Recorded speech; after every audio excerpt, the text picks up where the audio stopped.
لا إله إلا الله محمد رسول الله لا إله إلا الله محمد رسول الله. بلکہ آج فیشن کے طور پر یہ کہا جاتا ہے جی آج کل دین پہ چلنا بڑا مشکل ہے.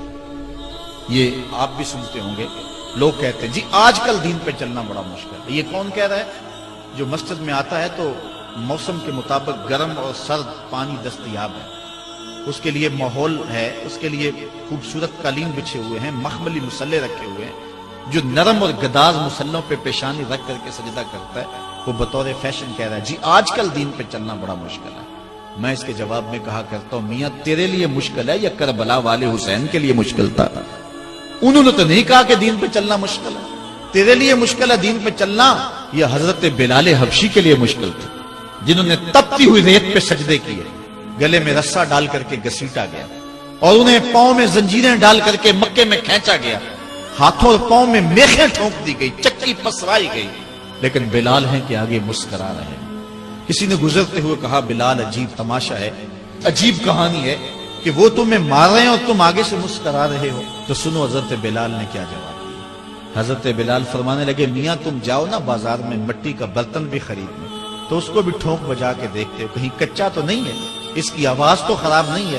کہا تم تو مٹی کا پیالہ بھی خریدو تو ٹھونک بجا کے دیکھتے ہو کہیں کچا تو نہیں ہے. میرا مالک مجھے خرید رہا ہے، دیکھ رہا ہے بلال کہیں کچا تو نہیں ہے. میں کہتا ہوں مالک کھال ادڑ بھی جائے گی، حق حق کی آوازیں ختم نہیں ہوں گی. زخم پہ زخم کھا کے جی خون جگر کے گھونٹ پی، آہ نہ کر لبوں کو سی یہ عشق ہے دل لگی. تو یہ ایک دین گریزی ہے، یہ عمل گریزی ہے. جی آج کل بڑا مشکل ہے. پہلی بات ہے مشکل ہو بھی تو ہمارے پاس کوئی دوسرا آپشن موجود نہیں ہے. ہم ان لوگوں کی کہانیاں بھول سکتے ہیں کہ جنہوں نے اس دین کے راستے کے اندر دکھ بھی سہے، ان کو ٹکڑے بھی کر دیا گیا، ان کو 2 اونٹوں کی پچھلی ٹانگوں سے باندھ کر کے 2 ٹکڑوں میں بانٹ بھی دیا گیا، لوہے کی کنگھیوں سے بدن چھیدے بھی گئے، ہڈیاں توڑی بھی گئیں، آگ میں ڈالا بھی گیا، جلتے اور کھولتے تیل میں پھینکا گیا، لیکن انہوں نے رب کا نام نہیں چھوڑا، رسول کا نعرہ نہیں چھوڑا. اور آج ہم کہتے ہیں جی بڑا مشکل ہے آج کل دین پہ چلنا. تو حضرت امام حمام رضی اللہ تعالیٰ عنہ نے کربلا کے تپتے ہوئے ریگزار میں جب 72-73 لاشیں خیموں کے سامنے پڑے تھے اور اتنے زخم کلیجے پہ تھے، راوی کہتا ہے کہ جب آپ کی قمیض اتاری گئی تو 113 سوراخ اس میں تیروں کے تھے، 33 زخم نیزوں کے تھے، 34 گھاؤ تلواروں کے تھے. اتنے زخم جسم کے اندر اور جسم چور ہے زخموں سے. لیکن حضرت امام حسین نے جب پیشانی سجدے میں رکھی تو آخری لفظ یہ تھے مالک تیری تقدیر پہ راضی ہو گیا ہوں، مالک زخم سے پہ بھی میں مسکرا رہا ہوں، مالک تیری طرف سے جو دکھ آئے میں نے ان کو قبول کیا، جے سونا میرے دکھ وچ راضی تو میں سکھ نو چلے ڈاواں. مالک میں سب کچھ قبول کیا، حسین تیری رضا پہ راضی ہے. میرے مالک تو بھی بتا تو بھی حسین پہ راضی ہوا ہے کہ نہیں ہوا ہے؟ اسلام قیمتی دولت ہے، قیمتی متاع ہے، اتنا سستا سودا نہیں ہے. اللہ قرآن میں فرماتا ہے تم سمجھتے ہو جنت میں یوں ہی چلے جاؤ گے؟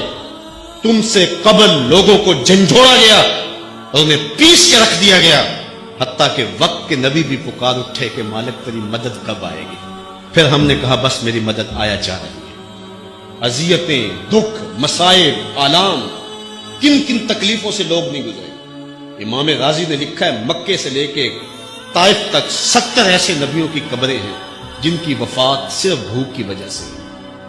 صحابہ کی زندگیاں دیکھیں. آج تو ہم دین کے کہنے پہ کچھ چھوڑنے کے لیے تیار نہیں ہوتے. ڈاکٹر کہہ دے تو چینی چھوڑ دیتے ہیں، ڈاکٹر کہہ دے تو نمک چھوڑ دیتے ہیں، ڈاکٹر کہہ دے تو ہم مرغن غذائیں چھوڑ دیتے ہیں. وہ ایک بڑا پاکستان کا امیر ترین شخص ہے، اس کا ایک انٹرویو لگا تھا کسی ٹی وی چینل پہ، تو وہ کہتا تھا میں 2-3 ٹوسٹ اور جو ہے وہ 1-2 انڈا لیتا ہوں دن کا، بس یہی خربوں پتی، لیکن مقصود یہی. ڈاکٹر نے کہہ دیا سب کچھ چھوڑ دیا. ڈاکٹر کہے تو چینی بھی چھوڑ دیں، ڈاکٹر کہے تو گھی بھی چھوڑ دیں، رب کہے تو کچھ بھی نہ چھوڑے.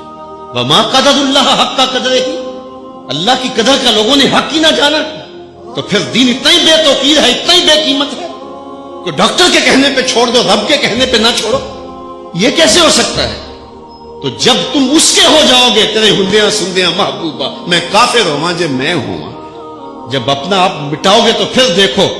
اقبال کہتا ہے نا کہ جب شکوے کی زبان کھولتا ہے اس وقت کہتا ہے کہ برق گرتی ہے تو مسلمان کے کاشانہ پہ، اور اوروں کے لیے حور و قصور، مومن کے لیے فقط وعدہ حور، تو پھر جواب آتا ہے کہ تم میں کوئی حوروں کا چاہنے والا ہی نہیں، جلوائے طور تو موجود ہے، کوئی موسیٰ ہی نہیں، کوئی ہو تو صحیح، کوئی وہ جذبے لے کر کے آئے، کچھ سب کچھ برباد کر دینے کے لیے، سب کچھ چھوڑ دینے کے لیے آمادہ تو ہو۔ اگر بدر میں 313 لوگوں کو رب نے فتح کا تاج پہنایا اور اس دن کو میرے رب نے یوم فرقان کہہ کے پکارا، تو ذرا دیکھو تو صحیح، یہ سارے گھر بار نہیں چھوڑ کے آگے تھے، بچے چھوڑ آئے، بیویاں چھوڑ آئے، ماں باپ چھوڑ آئے، وہ لوگ تھے جنہوں نے سب کچھ قربان کر دیا۔ اس شخص کی کہانی بھی نہیں بھول سکتے ہم، جو بدر کے موقع پہ کھجوریں کھا رہا تھا اور کھجوروں کی گٹھلیاں دوسری جیب میں ڈال رہا تھا، تو حضور نے فرمایا اٹھو اٹھو اس جنت کے لیے جس کی چوڑائی زمین و آسمان سے زیادہ ہے۔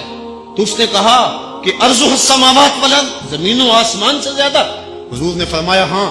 اس نے کہا پھر میرے اور جنت کے درمیان یہ کھجوریں حائل ہو رہی ہیں؟ کھجوریں پھینکی اور میدان عمل میں کود پڑا، لوگوں نے اٹھایا تو اس کی لاش پہ اتنے زخم سے تک پہچانا نہیں جا رہا تھا۔ تو راہ حق میں لوگوں نے سب کچھ لٹا دیا، چھیدے بھی گئے، ہڈیاں توڑی بھی گئیں، آگ میں ڈالا بھی گیا، جلتے اور کھولتے تیل میں پھینکا گیا، لیکن انہوں نے رب کا نام نہیں چھوڑا، رسول کا نعرہ نہیں چھوڑا۔ اور آج ہم کہتے ہیں جی بڑا مشکل ہے آج کل دین پہ چلنا، یہ کوئی بات نہیں ہے، ہم سر سے لے کر پاؤں تک اسلام میں داخل ہوں، یہ ہمارے رب کا ہم سے یہ تقاضا ہے، یا ایھا الذین آمنوا ادخلوا فی السلم کافہ، اے ایمان والو دین میں پورے پورے داخل ہو جاؤ، پورے پورے داخل ہو جاؤ۔ تمہاری وضاحت، انداز زندگی، طرز معاشرت یہ بتائے کہ تم حضور کے غلام۔ لا إله إلا الله محمد رسول الله، لا إله إلا الله محمد رسول الله۔